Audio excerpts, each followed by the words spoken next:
Welcome to Assembly Calendar. I'm Mike Friesen, and we're glad you folks are with us. We're here to let you folks know what's going on at the New York State Capitol. Our guest for our program today is Assemblyman Joe Errigo. Joe Errigo represents the 133rd Assembly District in New York State. That is an Assembly District that includes the counties of Monroe, Livingston, and Steuben. We want to thank you folks all across the region for joining us. And Joe Errigo, I think it's pretty clear for the folks to see, we've got a guest with us in the studio for what really is going to amount to a special edition of Assembly Calendar. Yes, and I'm thrilled to have her here because she's the one that has been putting this all together with other people and fighting for the right thing. It's for daycare education. Full day kindergarten. And there are people that are left out, especially in my district. And, I want to do something about this. So I'm going to have, the lady's name is Jen Teichmann. And she could tell you better than I can tell you what's going on with this situation. Jen Teichmann, it is a pleasure to meet you. You are representing North Rockland Full Day Kindergarten Advocates. Now, if you're representing North Rockland Full Day Kindergarten Advocates, what are you doing hanging around with the guy from the Rochester area? Thank you, Mike. So I had the pleasure, actually, of collaborating with parents all across New York State to help close the educational gap that, unfortunately, our students are facing. So I've reached out to the 6 remaining school districts in New York State that currently have a half-day kindergarten program. And within that 6 count, 3 of them are located within Rochester. So here today in Albany, we have a group of parents from East Ramapo, which is one of the other remaining 6 half-day. We have a parent with us from Rochester and more from North Rockland. So our day is filled with meetings with all senators and assembly members, which represent the half-day school districts across New York State. And we're also meeting with some other key players in Albany, such as the governor's staff and some members on the Senate Education Committee. What's the logistical issue if everybody else is doing it? What's in going to full day kindergarten? Why are there still these few remaining districts in the state that seem to be stuck on half-day kindergartens? That's an excellent question.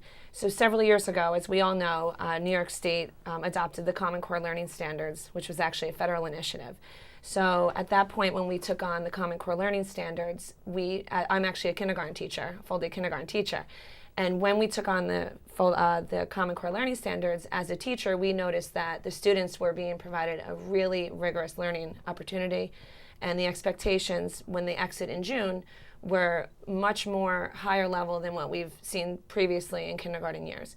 So as a full-day kindergarten teacher, we've seen the students evolve and grow as learners and enter first grade with amazing readiness skills for their reading and writing development to give them overall long-term success. So as a kindergarten teacher watching this evolve, we do see some benefit to some of the increase in standards. Of course, as a teacher, we do have some drawbacks as well, where we think that some of them are just developmentally not appropriate. But in the end of the day, the standards were put forward. And the state, at this point, as we all know in education, New York State is leaving away from Common Core and going more towards the New York State learning standards. And when they released the draft of those standards this past fall, they've actually added over 20 additional kindergarten learning standards all around the idea of English language arts, which is reading, writing, speaking, listening.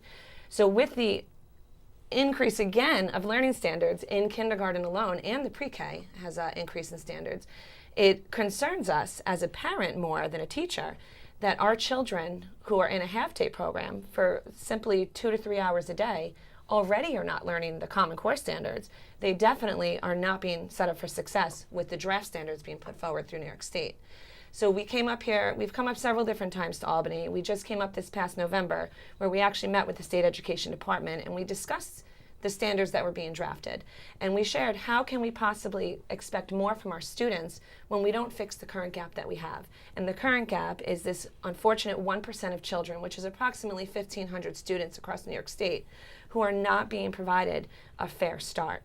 So we are trying here today to get a bill passed, which is Assembly Bill 1625, where they will take the current full-day kindergarten conversion aid, which is a 1-year funding for school districts to convert, and increase it to 5 years of funding.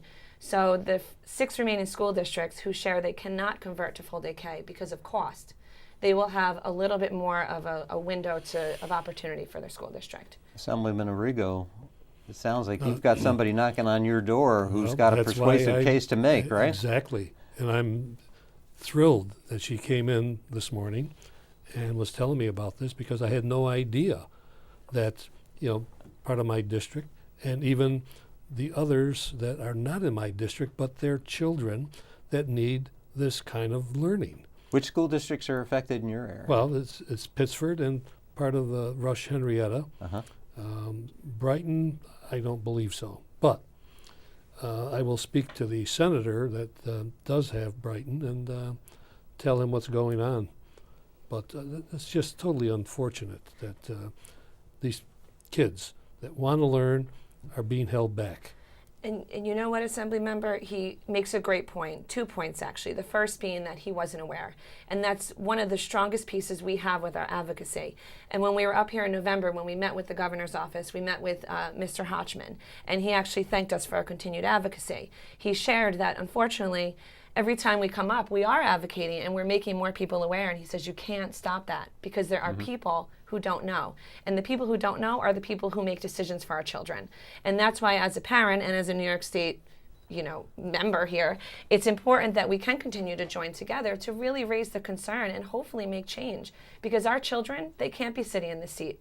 They're 4, 5, 6 years old, and the only seat they're sitting in is the school seat in their classroom. And they don't realize that they're being provided an unfair start until they get to first grade and they're in reading support. Second grade, reading support. And it's really unfortunate to watch a child go through the self-esteem piece of not enjoying school, or more than that, not understanding how to read. And they can learn how to read. I teach kids every day how to read. We teach them the strategies and the skill set. But if you're in a half-day program, they don't have time. And the Pittsford parents, so this is our map. This indicates the 6 remaining school districts. And within Pittsford, they've gone through a really positive support fight within the community to help advocate for what's right. And if you go to the Pittsford School District website, on the left side under Quick Links, there's actually a link called Full Day Kindergarten. And when you click on it, there is a video that the parents and the school district put together. And they actually put a little camera on the kindergarten. And the kindergartner goes to school, and it's about a 3-minute video, and it shows the life or the day of a half-day kindergarten student. And as the students in the school day, on the right side, you see how they're only engaging in approximately 10 to 15 minutes of reading or writing. Whereas in my own school, in a full-day program, our students are engaged in 60 minutes. We're doing an hour of writing. And you had mentioned persuasive case. We're teaching our students persuasive writing in kindergarten. Right. So, last year I had my students write persuasive letters on how to change our school wellness policy, because it supported the new New York State new social studies standards, which is called C3. And it's a whole framework where we're teaching students to advocate for what is right and make change. So I'm doing this with my students in the classroom. And although my students were writing to our local school board about cupcakes and how they wanted cupcakes to be put back into our school wellness policy so they could celebrate birthdays. And the students are advocating why it's important to have it. And they're writing it. And they sent it. And we're asking students to do this, but we as parents and as Assembly can also do this. What's terrific about that is that it makes so much sense that they're doing it at what they can understand and what's at their level. And I think what's encouraging about what I'm hearing here today, and for the folks that are watching, there tends to be a preconceived notion that people that come to Albany to lobby are generally high-paid lobbyists, wearing the $1,000 suits and aren't coming in red T-shirts and really just letting their local representatives know about something that they weren't aware of before. Yes. So while we were actually walking over here today, we were sharing and discussing about how all of our children have actually watched our advocacy evolve. And our children have these shirts, and we've gone to our local level of our school board meetings, and we've come to Albany several times.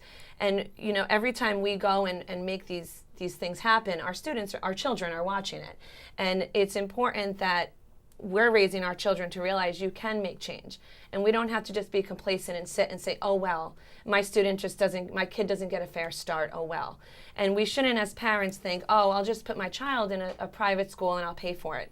Because that's unfortunately what happens. A lot of parents, we're speaking to Rochester right now, but a lot of parents in the Pittsford community do find a way to make ends meet and pay for that full-day kindergarten program, and you shouldn't have to do that.